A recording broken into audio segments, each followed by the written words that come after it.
तब भगवान ने कहा, देखो नारी को कभी अपने पति का त्याग नहीं करना चाहिए, पति कैसा भी हो। पद्म पुराण की एक घटना भगवान ने सुनाई, एक घटना भगवान ने सुनाई। सुनो, एक स्त्री थी, उस स्त्री का विवाह हुआ, पति बहुत सुंदर था, विवाह हुआ। अभी वो हफ्ते भर अपने पति के संग रही कि पता लगा कि उसके पति को कोढ़ की बीमारी हो गई। कोढ़ जानते हैं, पूरा शरीर सफेद पड़ जाता है। दो प्रकार का कोढ़ होता है, एक कोढ़ वो जो शरीर को सफेद कर देता है, एक कोढ़ वो होता है जो पूरे शरीर में चमड़ी को गला गला करके गिराता है और मावाद बन जाती है, पूरे शरीर में दुर्गंध निकलती है पूरे शरीर से। एक पत्नी थी, शादी के अभी केवल 1 सप्ताह हुए थे, खबर लगी कि पति को कोढ़ की बीमारी है, पूरा शरीर अब कोढ़ की गिरफ्त में आने लगा है, पूरे शरीर से दुर्गंध निकलती है, मावाद बहने लगी, कोई देखे तो उसे घिन आती है। ऐसा शरीर उसके पति का हो गया। पर धन्य थी वो स्त्री कि अपने पति की ऐसे शरीर, ऐसी दुर्गति होने पर भी वो अपने पति से प्रेम करती और अपने पति की सेवा करके अपना पत्नी धर्म निभाती। वो स्त्री अपने पति की सेवा करती, कपड़े से शरीर को पोंछती और पति का बहुत ख्याल रखती।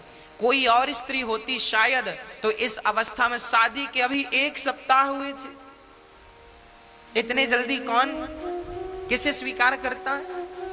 पर उस नारी ने अपने अंदर के पतिव्रता को मरने नहीं दिया और उसने पति की सेवा की। बहुत लंबा समय बीत गया, शादी के 15 साल बीत गए। 15 वर्ष बाद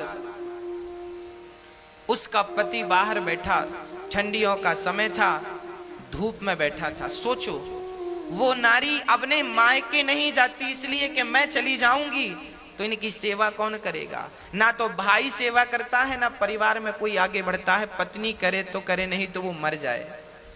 धन्य थी वो नारी जो पति की सेवा करती। एक दिन पति सर्दियों के दिन बाहर आंगन पर बैठा था, तभी उस नगर की एक सुंदर वैश्या वहां से गुजरती है। राजा के घर नाचने जाती थी वैश्या। जब वो राजा के घर नाचने जाती तो उसी रास्ते से गुजरी। आज कोढ़ जिनको था, उस कोढ़ी ने उस स्त्री को देखा, आहा कितनी सुंदर है ये, और उसकी सुंदरता पर लट्टू हो गया। उसका मन वैश्या के पीछे चला गया। शाम को बड़ा उदास था। पत्नी ने कहा, स्वामी जी क्या हुआ? तब कह दिया, क्या बताऊं, आज यहां से वो स्त्री गई, उसके संग मेरा मन चला गया। तुम बहुत बड़ी, देखो एक पति अपनी पत्नी से कह रहा, सुनना जरा, ये पद्म पुराण में लिखी घटना है, सच घटना है, कोई मुंह जवानी की नहीं। हाँ, उस पति ने कहा, उस कोढ़ी ने कहा अपनी पत्नी से, सुनो, एक बार तुम चाहो तो वो वैश्या मुझसे मिल ले, बस एक बार उससे मिलने की इच्छा है। वो वैश्या है ना, वो मुझसे मिल सकती है, उसे हम जितना पैसे चाहिए पैसे दे देंगे। अब एक पति भला अपनी पत्नी से कह रहा है कि तुम हमें उस वैश्या से मिला दो, पर पत्नी तो पतिव्रता थी। भला पति की ये आज्ञा भी कैसे टालती? आज तक किसी आज्ञा का उल्लंघन किया नहीं था, ये आज्ञा कैसे टाल? ठीक है, मैं आपकी मुलाकात जरूर कराऊंगी, यदि आपकी इच्छा है तो ठीक है। वो पत्नी उस वैश्या के घर जाने लग गई। सवेरे 4 बजे जाती, उसके घर का झाड़ू करती, बर्तन करती, चौका करती, चली जाती। वैश्या ने देखा कि मेरे घर झाड़ू पोंछा कौन करता है। एक दिन उस वैश्या ने ताड़ लिया अर्थात देख लिया, छिप करके देखा कौन आता है मेरे घर काम करने। देखा तो ये पतिव्रता। अच्छा, ये इतनी बड़ी पतिव्रता है, इसके चर्चे चारों तरफ फैले थे। लोग जानते थे कि फलाने की पत्नी बड़ी पतिव्रता है, पति को कोढ़ है, फिर भी वो सेवा करती है, घृणा नहीं करती, नफरत नहीं करती, उसे घिन नहीं आती। वैश्या चरणों में गिर पड़ी, देवी तुम इतनी बड़ी पतिव्रता हो, मेरे घर झाड़ू लगाओगी, पोंछा करोगी, तो मैं तो वैसे ही वैश्या हूं, मुझे नरक में भी शायद जगह ना मिले, तुम इतनी बड़ी पतिव्रता मेरे घर झाड़ू क्यों लगा रही हो, बताइए। तब वैश्या से कहा पतिव्रता स्त्री ने, देखो देवी, मेरे पति का मन तुम पे आ गया है, तुम मेरे पति को एक बार मिल लो और उनकी इच्छाओं को पूरा कर दो। जब इस प्रकार का निवेदन एक पतिव्रता नारी ने उस वैश्या से किया, वैश्या को पता था कि इसके पति को कोढ़ का रोग है, शरीर से दुर्गंध निकलती है, परंतु आप कह रही हो तो ठीक है, कल शाम के समय, कल रात्रि के समय आप अपने पति को मेरे घर ले आना, मैं उनसे जरूर मिलूंगी, भेंट करूंगी, ठीक है। अब ये पतिव्रता नारी अपने पति को ये समाचार सुनाती है कि वो आपको कल मिलेंगे। अब तो ये पति बड़ा प्रसन्न हो गया। दूसरा दिन हुआ, शाम हुई, चलने का इंतजार। अच्छा, ये कोढ़ी था, ज्यादा दूर चल नहीं सकता था, शरीर जर्जर था। हाँ, शरीर बीमार था ना, शरीर जर्जर था, शरीर तो जर्जर था पर मन चंगा था। कुछ दूर चला, पत्नी ने हाथ पकड़ करके अपने पति को चलाया, इसके बाद थक गया, कहने लगा मैं चल नहीं सकता पर मेरी इच्छा है उससे मिलने की। बैठ गया, रोने लगा। पत्नी ने कहा स्वामी जी रोइए मत, आप मेरे कंधे पर बैठकर चलिए। तब पत्नी ने अपने पति को अपने कंधे पर बिठाया। जरा दृश्य देखिएगा, ऐसा भारत और ऐसी पतिव्रताएं आगे मैं स्पष्टीकरण करूंगा। इस नारी ने अपने पति को कंधे पर बिठाया और वैश्या के घर जंगल के मार्ग से चली, गांव के भीतर से जाएगी। लोग क्या कहेंगे, पति को कंधे पर बिठाकर कहां जा रही हो, लोग हजार सवाल करेंगे। जंगल के मार्ग से जा रही है, कोई देख ना सके। पर उस जंगल में एक घटना और घटने वाली थी। क्या घटना थी? वहां पर एक संत बैठे थे। हाँ, वो संत, एक वहां का जो राजा था, उस राजा के घर में कुछ चोरों ने चोरी करी। चोरी करके धन संत की कुटिया पे छिपा दिया। राजा के सिपाहियों ने संत की कुटिया से धन को बरामद किया तो उन्हें लगा चोर ये बाबा ही है। तो उस संत को चोर समझकर राजा के सिपाहियों ने उसे सूल पर टांग दिया। सूल, पैना सा सूली अलग है, सूली मतलब फांसी। सूली अलग होती है, सूल अलग होता है। सूली, सूल पर एक पैना सा सूल कांटे की तरह जमीन पर गाड़ा और उसे उस सूल पर बिठा दिया। वो बाबा जी के शरीर में सूल चुभता हुआ नीचे से लेकर ऊपर सिर पे निकल गया। पर संत असली थे, समाधि असली थी, सूल उनका कुछ बिगाड़ ना सका। सिपाही राजा के वहां से भागे। बाबा जी रात्रि हो गई, सूल पर लटके रहे। अब ये पतिव्रता नारी अपने पति को कंधे पर बिठाकर जब ले गई तो इसे रास्ते में दिखाई ना पड़ा, अंधेरी रात थी।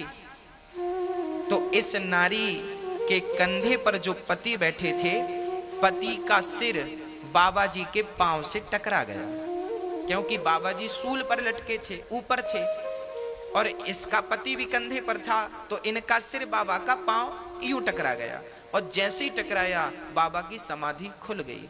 बाबा ने श्राप दे दिया, जिसने मेरी समाधि भंग की वो सूर्य उदय होते ही मर जाएगा।